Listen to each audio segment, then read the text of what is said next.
I'm going to speak directly based on the question you asked. Yes. Please let us go to companies that are headed in this country by white people. Yes. Even Indians, Chinese, all these people.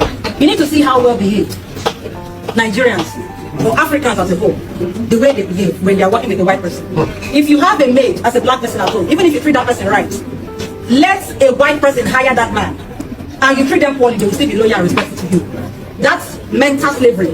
Colonialism is still there.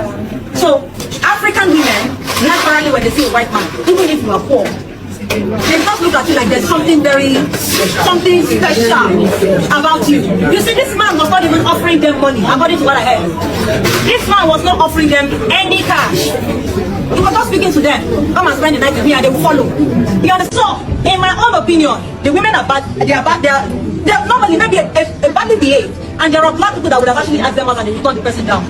They would say never. They would be doing anything. So, doing anyhow rather. But what I would say is that mental slavery is still deeply rooted in the mind of we Africans, both men and women. You need to see how they worship white people. Even Chinese, where they say call India, where they are called you need to see how our people worship the ground they walk on. So until we walk on our psyche as a person and start to see these people just like ourselves, then they will continue to do this thing. But for the man as well, uploading their videos, uploading their pictures, I think that is enough to put him behind bars. Thank you. Now, if you listen very closely to this girl, you would point out something different. I'm going to point out something that a number of you never even thought in this video I showed. So she was talking about how Nigerians, Africans, both male and female, have this slavery mentality. You know, that is one point I'm going to treat out there. And the second point, which I want to bring out as the first is, if you have noticed, she said something. She said, the Russian guy didn't even give them money. She said it. She expanded on the money thing by saying the Russian guy didn't even give them money. She said that these people, owing to our slavery mentality, didn't even bring money to the table, yet these girls were tripping. I need you to understand something. Now, this tells you the nature of the Nigerian lady, the nature of that common Nigerian lady, that she has been bettered into prostitution. A number of you never recognize that, I'm pretty sure. An average Nigerian lady, a common Nigerian lady, should be perceived as a prostitute until proven otherwise. Now, in that statement, the implication is that this whole thing that happened between these African ladies and the Russian guy would have been justified, perhaps, if the Russian guy brought huge amount of money to the table. Which means Nigerians would be like, well, he brought the money, and that's not the problem. But the anguish there is not that our girls posed to be easy and cheap.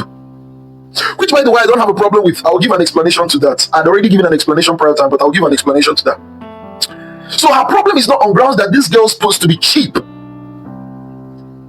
Our problem is not that this girl's supposed to be inferior, but that at least if money was brought to it, it would have, to an extent, in fact, to a higher ground, justified what these girls did.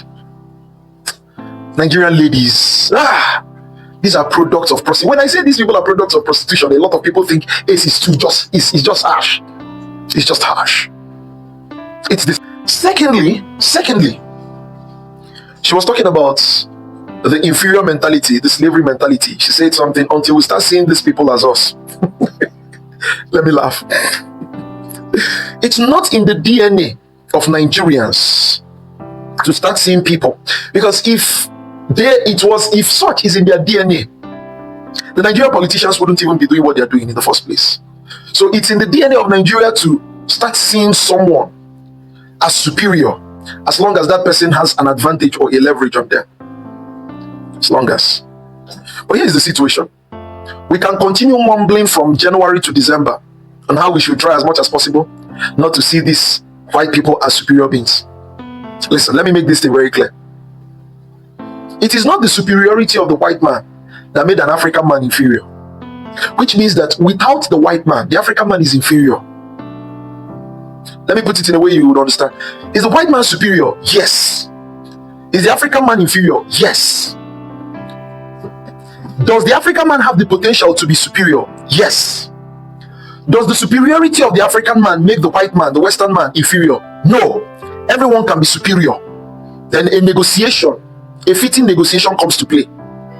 It is not the superiority of the Western man that had plugged the African man or a black man into inferiority. Which means we don't need to even need to connect the white man and his escapade or activities as to why we feel inferior. It's not comparative at all.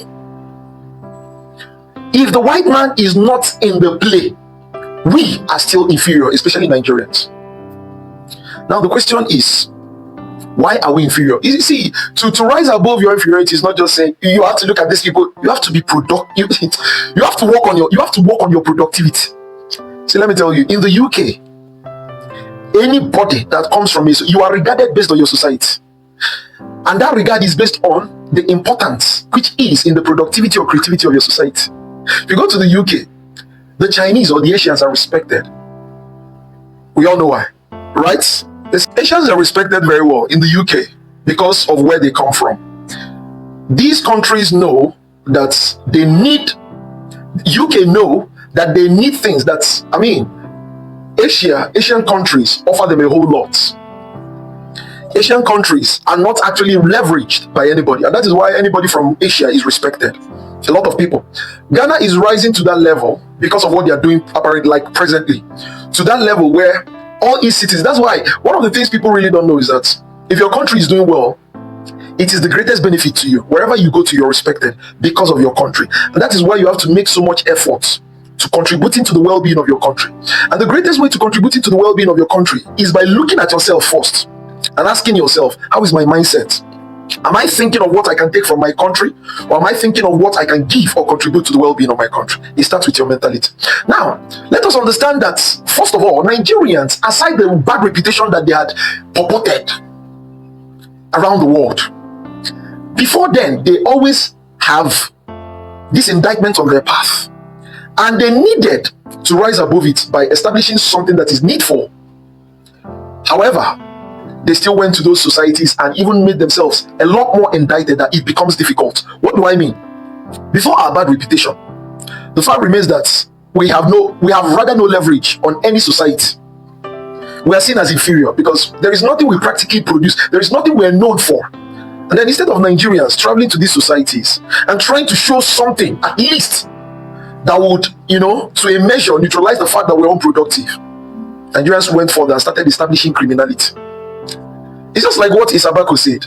We can continue yelling from now till tomorrow in saying, oh, we should start looking at these people and start all this slavery. Slavery is, you can't be yelling slavery while you're using the productions and the innovations of these people. That's where the slavery started. And then you don't even have a production that these people use. Natural resources, again, is not a production. You don't even have something you produce, you created, you innovated that other people use.